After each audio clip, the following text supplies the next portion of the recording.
Mantan Ketua KPK Abraham Samad bersama sejumlah aktivis anti korupsi melaporkan dugaan korupsi terkait penetapan Pantai Indah Kapuk atau PIK 2 sebagai proyek strategis nasional serta penerbitan ratusan sertifikat di atas laut.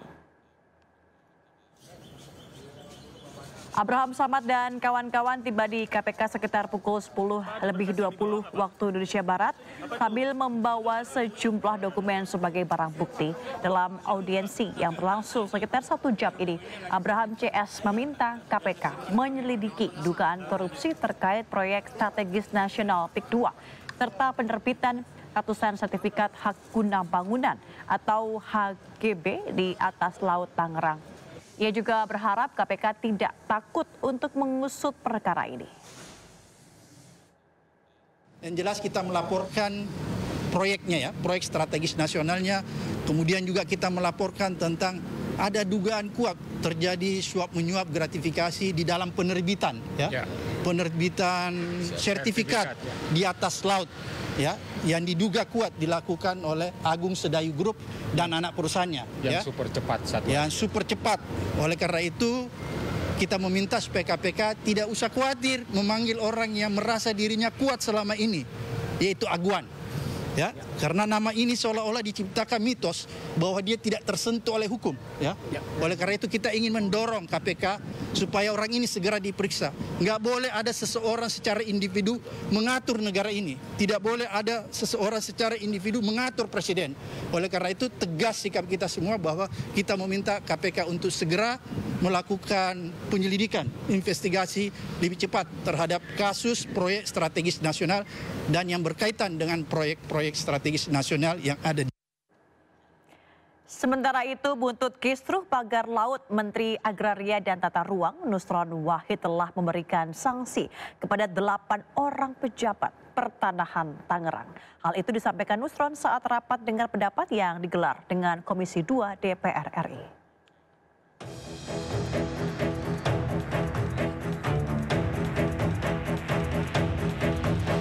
Menteri Agraria dan Tata Ruang Nusron Wahid mencopot 6 pejabat di lingkungan kantor pertanahan Kabupaten Tangerang. Pencopotan ini dilakukan sebagai buntut kisruh pagar laut misterius sepanjang 30 km di Laut Tangerang. Nusron mengambil keputusan itu setelah audit investigatif dilakukan di internal kementeriannya. Ia mengklaim sanksi berat telah diterapkan kepada pejabat yang terlibat, bahkan 6 diantaranya dicopot. Meski tak merinci secara lengkap nama pejabat yang dicopot, namun Nusron membeberkan inisial 8 orang pejabat yang dikenakan sanksi dan 6 pejabat yang dicopot. Kita memberikan sanksi berat, pembebasan dan penghentian dari jabatannya pada mereka yang terlibat kepada 6 pegawai dan sanksi berat kepada 2 pegawai. Nah, nama-nama pegawainya siapa saja kami nggak bisa sebut, ya kan? Kami hanya sebut inisial. Yang pertama adalah JS, Kepala Kantor Pertanahan Kabupaten Tangerang pada masa itu. Kemudian SH, ex Kepala Seksi Penetapan Hak dan Pendaftaran. Kemudian ET, ex Kepala Seksi Survei dan Pemetaan.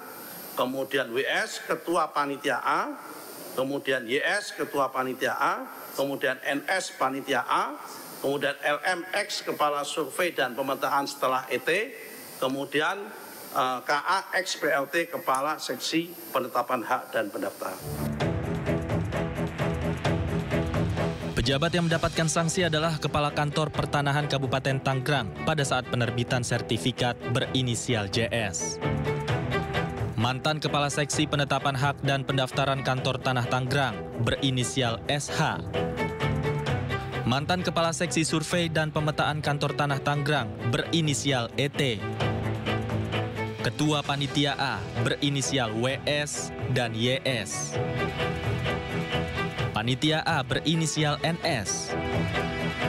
Mantan Kepala Seksi Survei dan Pemetaan setelah ET berinisial LM. Dan yang terakhir adalah mantan PLT Kepala Seksi Penetapan Hak dan Pendaftaran Kantor Tanah Tangerang berinisial KA. Dari 8 orang yang diperiksa, 6 orang diantaranya dicopot oleh Nusron karena dianggap telah menerbitkan SHGB pagar laut yang tidak sesuai dengan aturan. Dari Jakarta, tim liputan iNews melaporkan.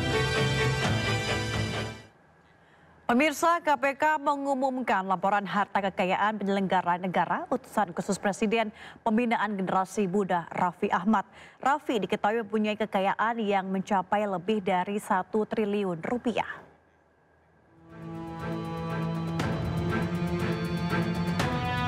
Komisi Pemberantasan Korupsi mengungkapkan bahwa 123 dari 124 pejabat di jajaran Kabinet Merah Putih telah menyampaikan laporan harta kekayaan penyelenggara negara atau LHKPN. Salah satu yang menyerahkan LHKPN adalah utusan khusus Presiden Pembinaan Generasi Muda dan Pekerja Seni Raffi Ahmad.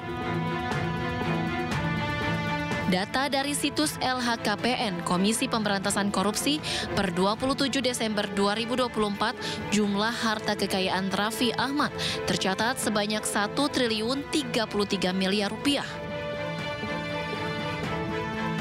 Aset terbanyak Raffi berada di sektor tanah dan bangunan, yakni senilai 737 miliar rupiah.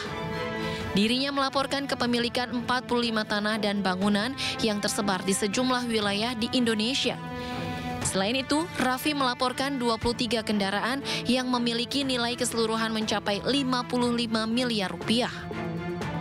Daftar kendaraan Raffi antara lain mobil Rolls-Royce, Lamborghini, hingga motor Harley Davidson. Raffi juga melaporkan aset surat berharga yang nilainya mencapai 307 miliar rupiah. Suami artis Nagita Slavina ini juga memiliki kas dan setara kas senilai 17,7 miliar rupiah. Kepemilikan lainnya adalah aset harta bergerak senilai 46,7 miliar rupiah. Harta Raffi lainnya tercatat senilai 5,3 miliar rupiah. Selain kepemilikan harta, Raffi juga melaporkan utang yang nilainya mencapai 136 miliar rupiah. Menteri Dalam Negeri Tito Karnavian memastikan pelantikan kepala daerah non-sengketa batal digelar pada 6 Februari 2025 mendatang atau mundur. Pelantikan kepala daerah non-sengketa ini akan digabung dengan kepala daerah hasil putusan sela atau dismisal di MK.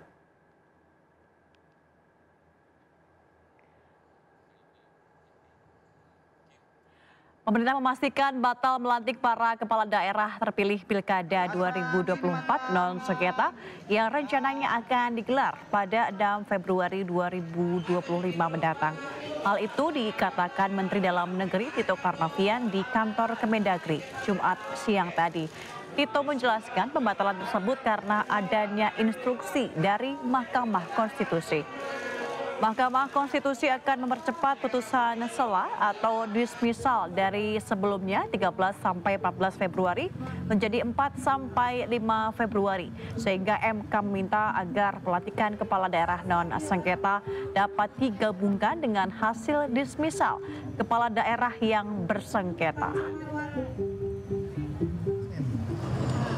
Hari Senin nanti ada rapat kerja dengan Komisi DPR RI.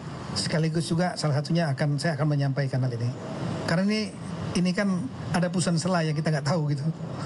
Yang kemarin tanggal 30. Dan hari ini saya lihat sudah keluar revisi peraturan Mahkamah Konstitusi yang tegas menyebutkan dari tadinya tanggal 13 menjadi tanggal 5 ya, Februari untuk pembacaan sidang dismisal.